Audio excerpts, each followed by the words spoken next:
Evangelho segundo Marcos, capítulo 8. Na semana passada eu disse que esse texto nos serviria como texto base para algumas reflexões. Hoje é o nosso segundo encontro na série Sem Perder a Alma. E eu quero ler o Evangelho segundo Marcos, no seu capítulo 8, do verso 31 até o verso de número 38.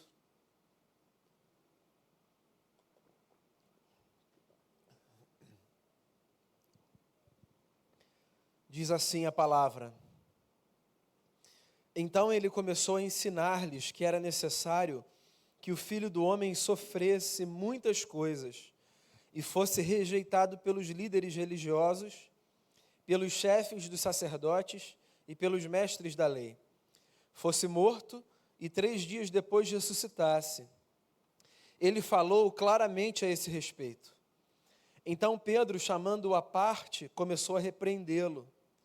Jesus, porém, voltou-se, olhou para os seus discípulos e repreendeu Pedro, dizendo: Para trás de mim, Satanás, você não pensa nas coisas de Deus, mas nas dos homens. Então ele chamou a multidão e os discípulos e disse: Se alguém quiser acompanhar-me, negue-se a si mesmo, tome a sua cruz e siga-me.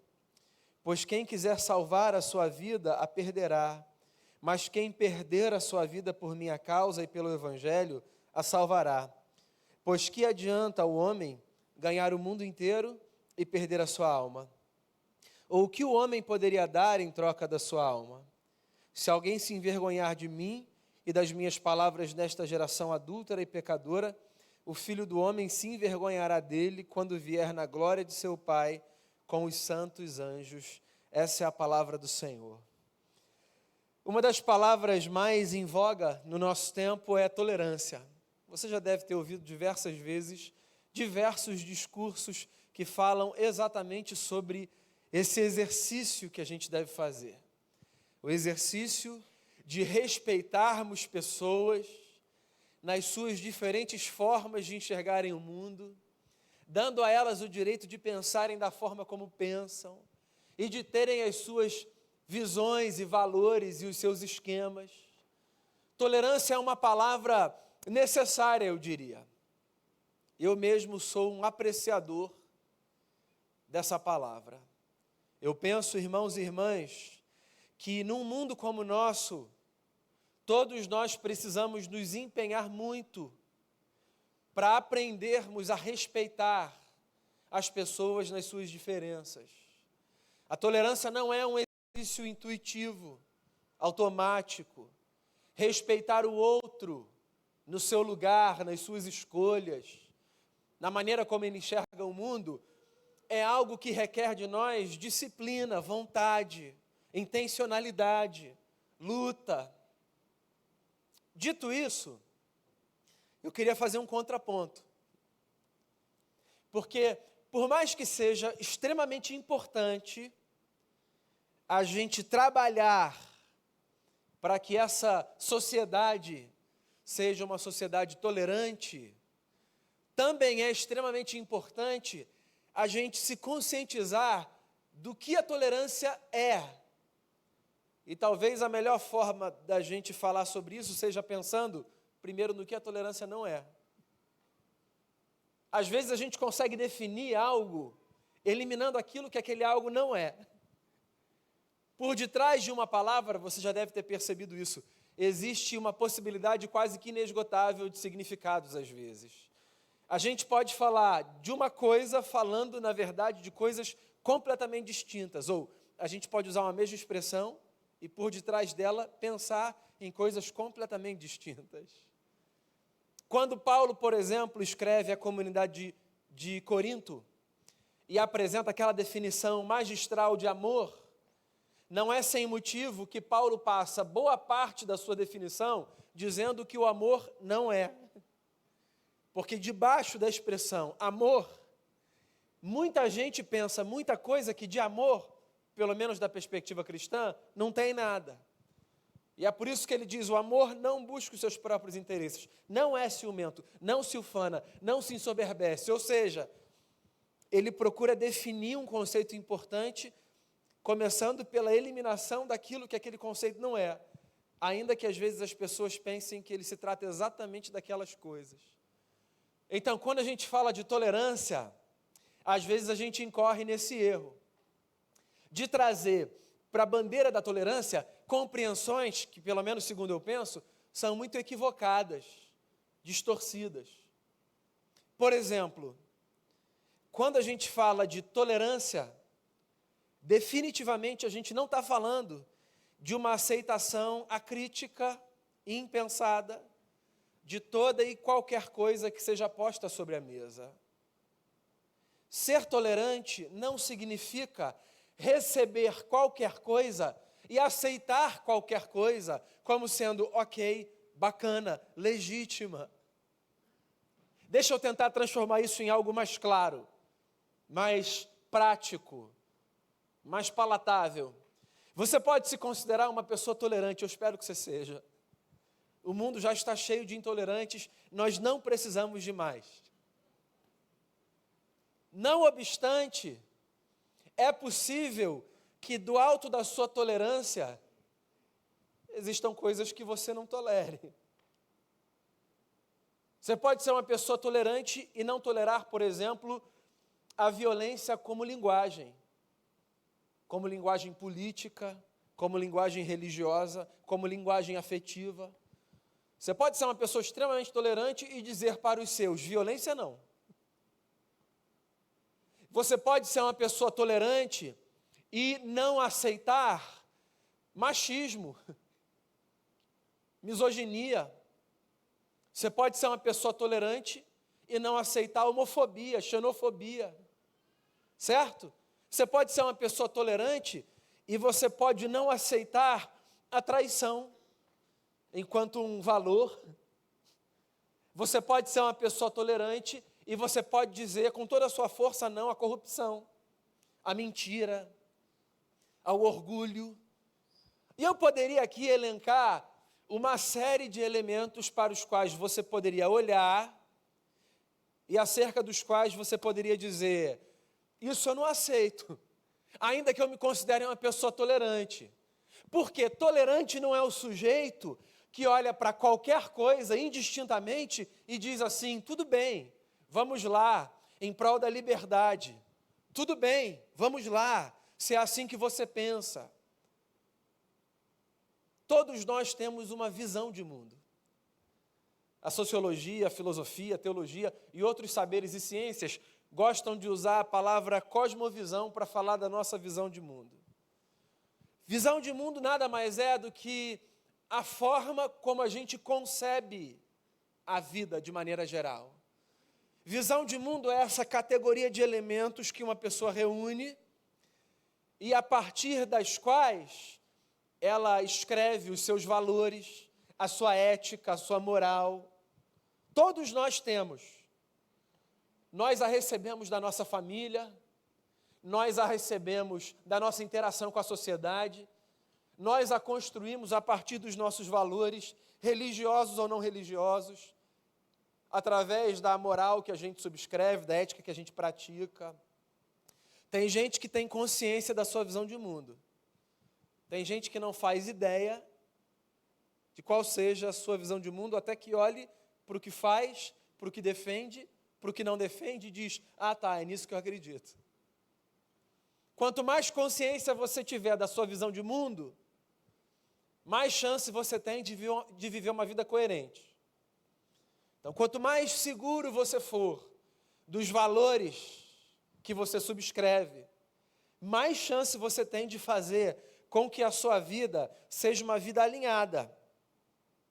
A prática e a teoria na mesma página. Não é simples, não é fácil, todos nós lutamos, mas se nós tivermos consciência de que nós temos uma maneira de ver o mundo, fica mais fácil a gente andar do jeito certo, e por jeito certo, leia-se, não o meu jeito para a sua vida, mas um jeito que seja coerente com aquilo que você pensa. Vou repetir, só para ficar muito claro, e você não achar que eu estou especulando aqui teologia, filosofia e falando de coisas impalpáveis, ou tentando pretender aqui do alto desse lugar, que me dá alguma sensação de, será que eu sou maior?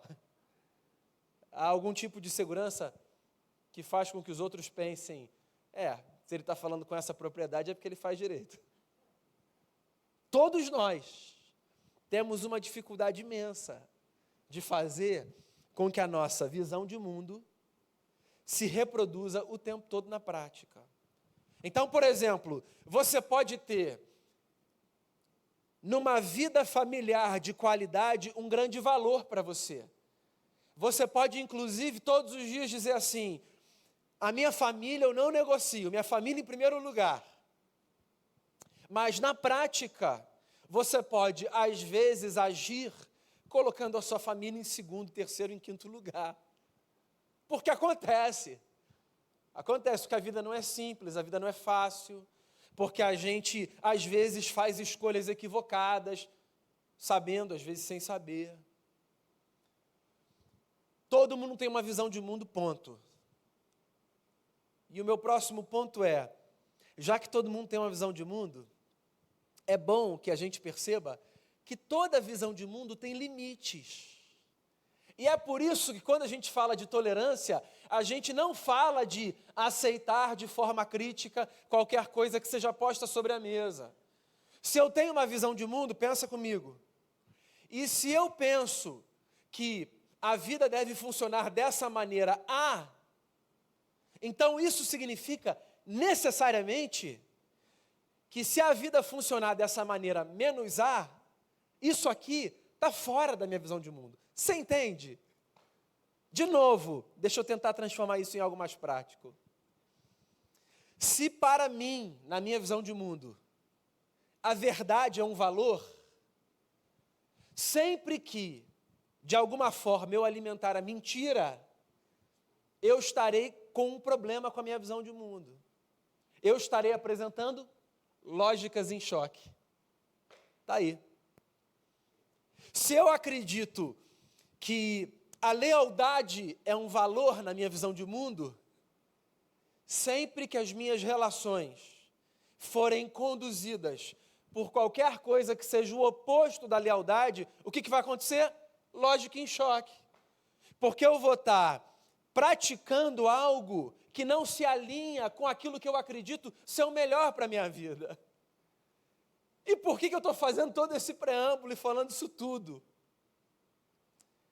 Para fazer você perceber, a partir do texto, que é mais fácil do que a gente imagina, ainda que a gente não gostasse que fosse assim, conduzir a nossa história e as nossas relações de tal forma que a gente perceba lógicas em choque por detrás da maneira como a gente pratica a nossa história. Eu vou ler de novo o texto, só para contextualizar você na minha fala e para amarrar com o ponto onde a gente parou na semana passada.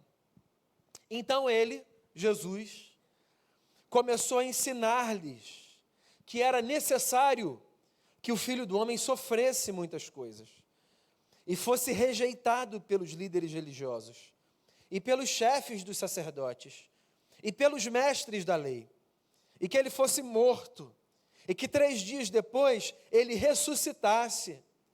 E ele falou claramente a esse respeito. Mas Pedro, chamando-o à parte, começou a repreendê-lo. A gente parou aí na semana passada, né? Na constatação de que às vezes nós cristãos abraçamos uma visão petrina de mundo, mais do que cristã. Nós, cristãos, às vezes, somos empurrados por essa ideia falaciosa de que, porque nós somos cristãos, nós necessariamente precisamos triunfar. Semana passada a gente conversou sobre isso, né? Sobre o problema do triunfalismo, como um mal que faz a gente perder a alma. E só para que fique muito claro, quando eu falo de perder a alma, eu não falo de perder passaporte para o céu, de perder salvação ou qualquer coisa do tipo. Eu falo sobre a tragédia de nós vivermos como pessoas desalmadas, walking deads vivos, gente que anda por aí, mas que perdeu o essencial. O Pedro, se momentaneamente, ou se de fato acreditava nisso, embebido por essa ideia de que o Cristo não podia sofrer, quando Jesus disse assim, é necessário que o Filho do Homem sofra, todos sofremos, Pedro chama Jesus no canto e repreende Jesus, dá uma palavra dura de correção. E a gente parou aí na semana passada, né? Mas a continuação do texto é fascinante, porque o que você tem, em ato contínuo da tentativa de Pedro de repreender Jesus, é Jesus olhando para o povo, olhando para Pedro e dizendo em alto e bom tom, para trás de mim, Satanás, você não pensa nas coisas de Deus, você pensa nas coisas dos homens. Não precisava nem continuar a frase, né? Só um para trás de mim, Satanás, já vai lá no fundo da alma, né, gente? Satanás não é um xingamento assim que a gente tolera, né? Você ser chamado de Satanás. Jesus olha para um amigo, arreda de Satanás, sai daqui, diabo. Você não pensa nas coisas de Deus, você pensa nas coisas dos homens. Primeiro, Pedro, quando repreende, chama Jesus no canto. Jesus devia estar num dia um pouquinho mais sensível. Que Jesus, pelo menos segundo Marcos, no meio de todo mundo, olha para todo mundo e fala, Pedro, arreda de Satanás. Quem quiser ouvir, que ouça. Todo mundo tem um dia desse, né? Falei, pronto. Satanás é uma palavra carregada, né? Literalmente, essa palavra significa opositor.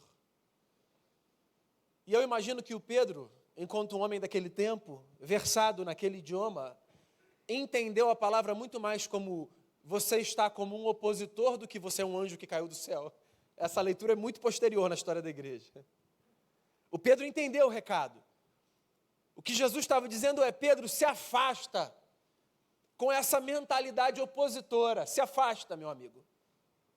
Se afasta porque desse jeito que você pensa, se você permanecer diante de mim, a gente vai ter um problema de lógica aí.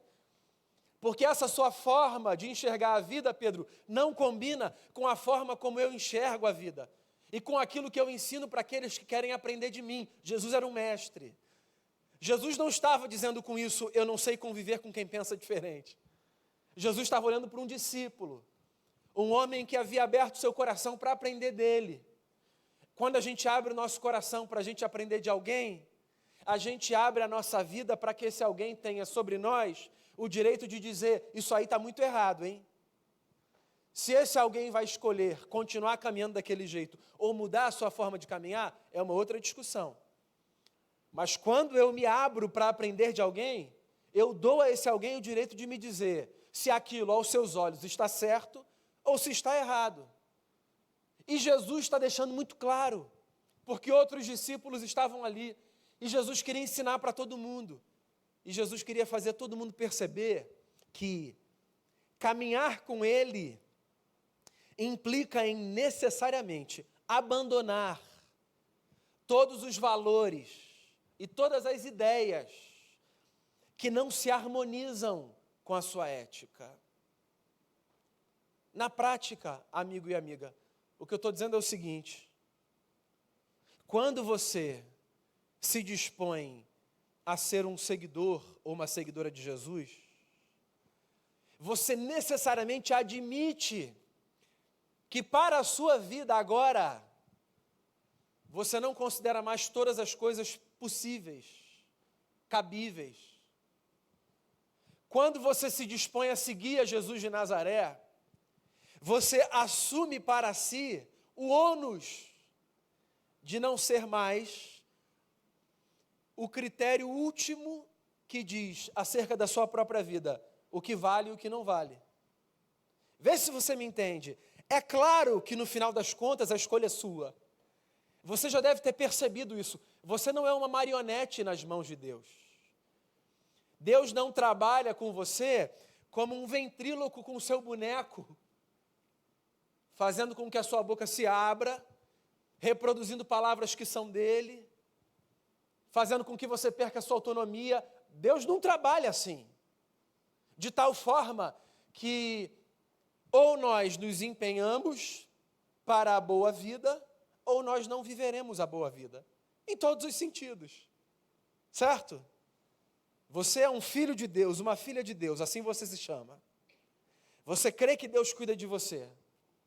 Se você não trabalhar, por opção, se você disser assim, acho que eu vou para o posto 10, ficar ali, vou ficar na rede. Você acha que você vai ter pão na mesa? E se você perceber que você não tem, você acha que faz sentido você olhar para Deus nas suas orações e falar assim, Senhor, o que está acontecendo? Eu confio no Senhor.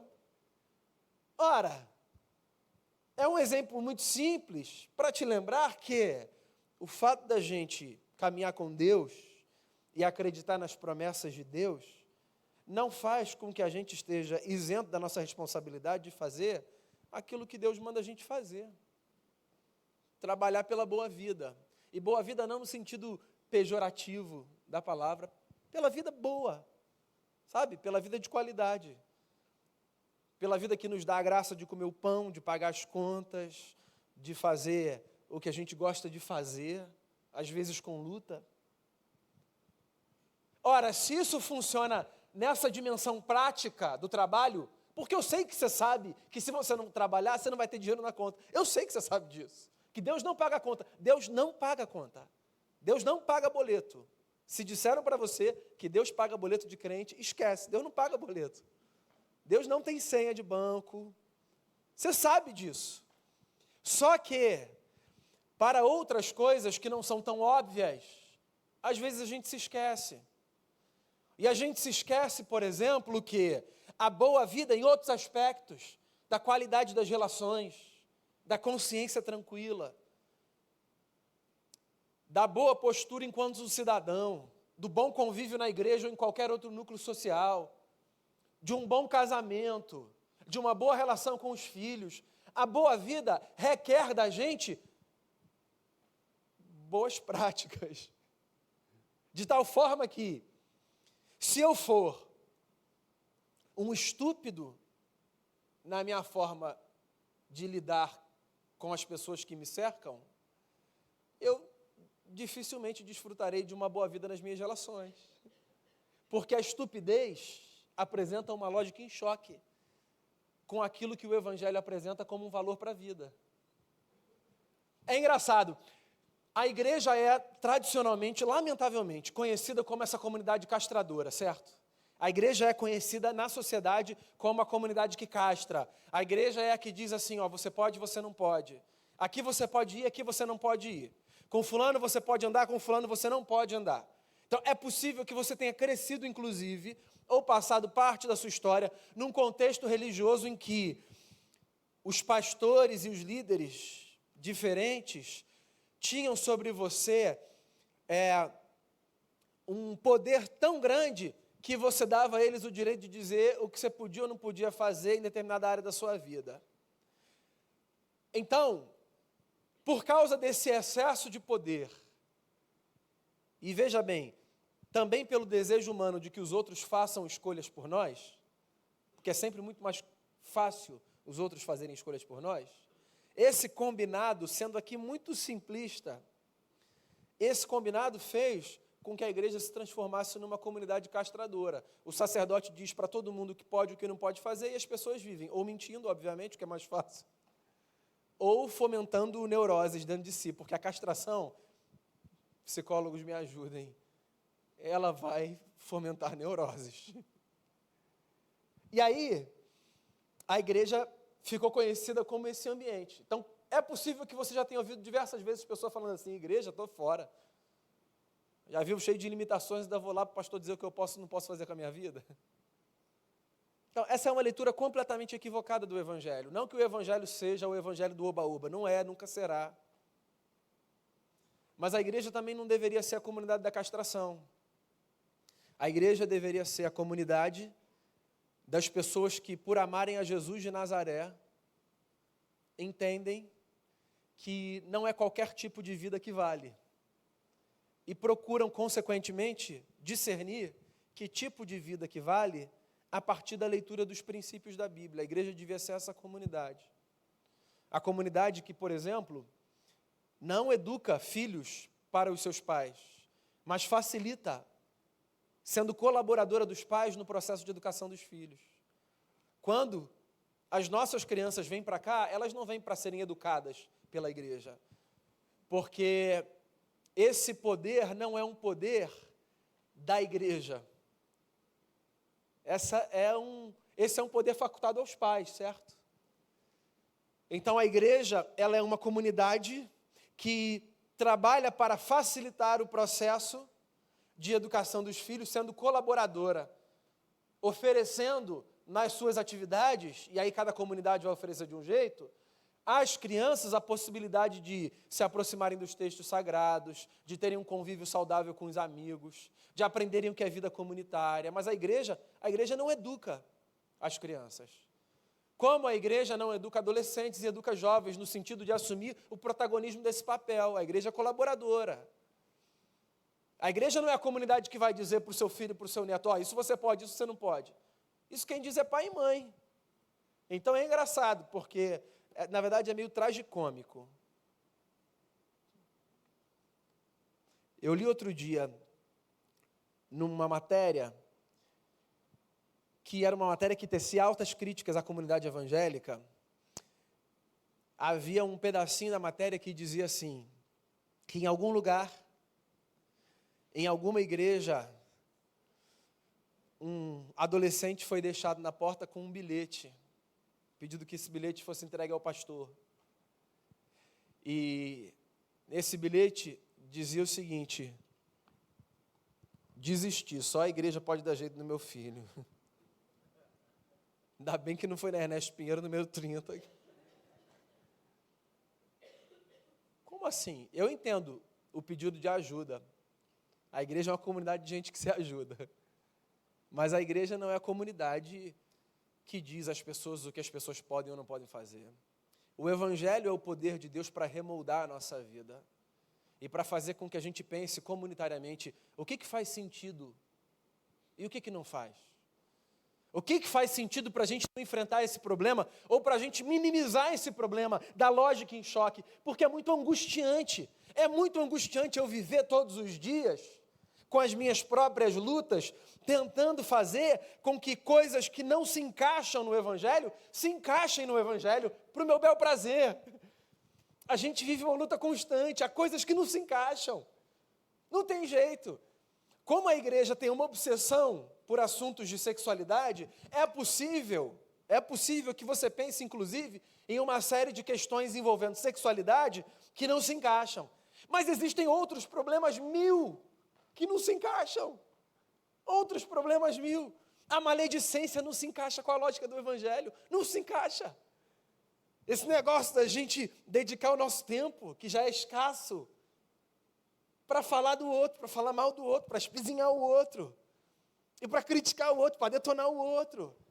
Veja só, isso daí, sem querer escandalizar, há muito mais fala na Bíblia como um todo, denunciando essa lógica em choque, evidenciada pela maledicência, pela fofoca, do que pelas questões de sexualidade. Veja só.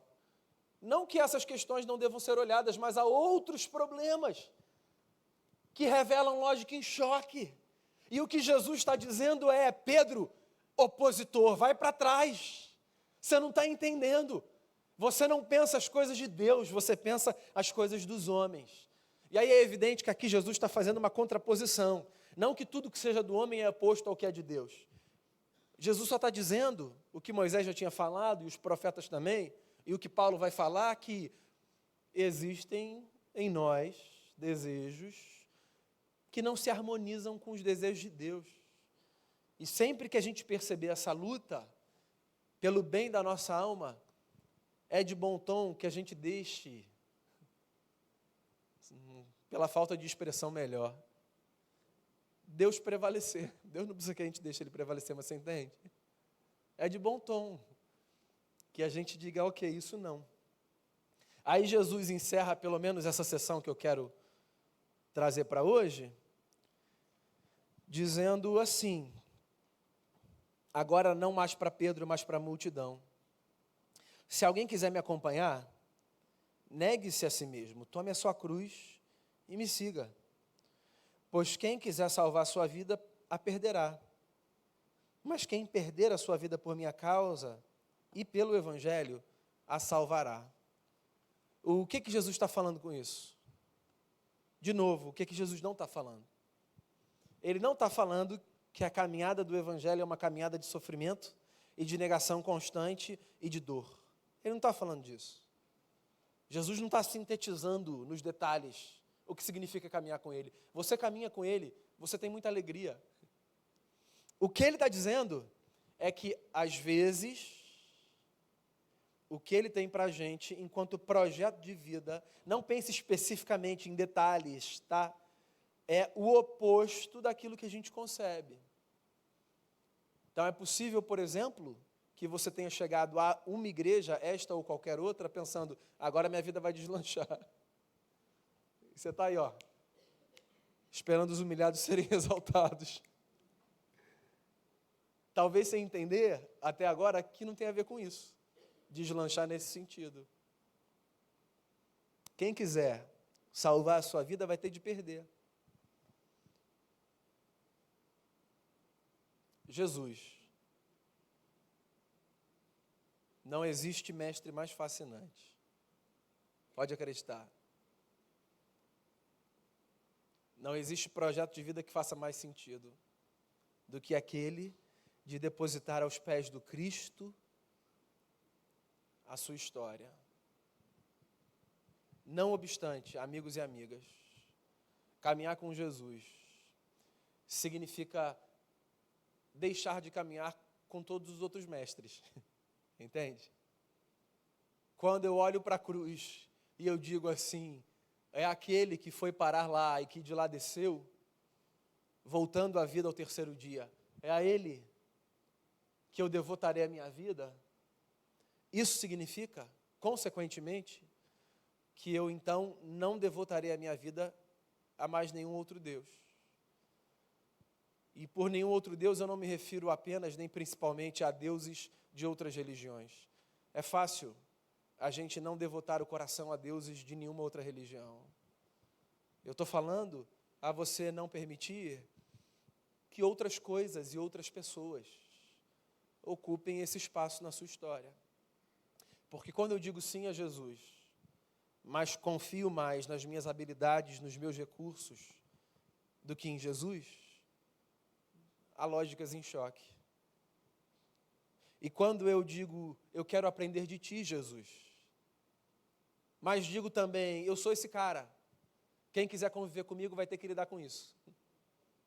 Há lógicas em choque.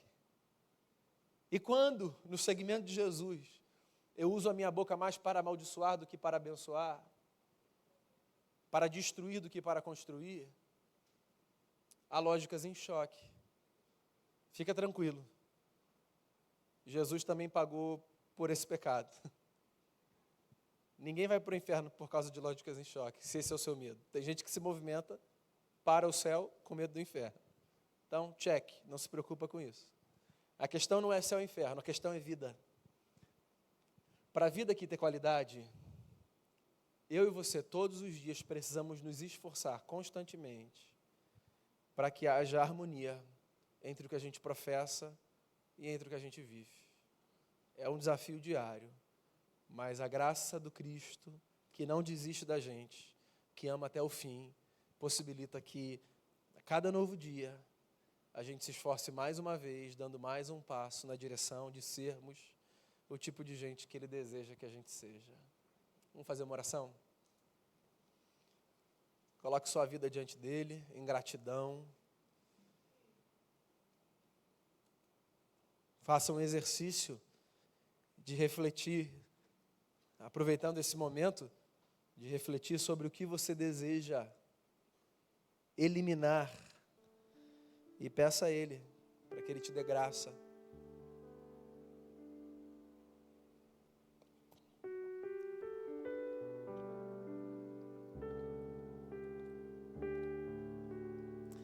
Jesus, Tu és o motivo da nossa esperança.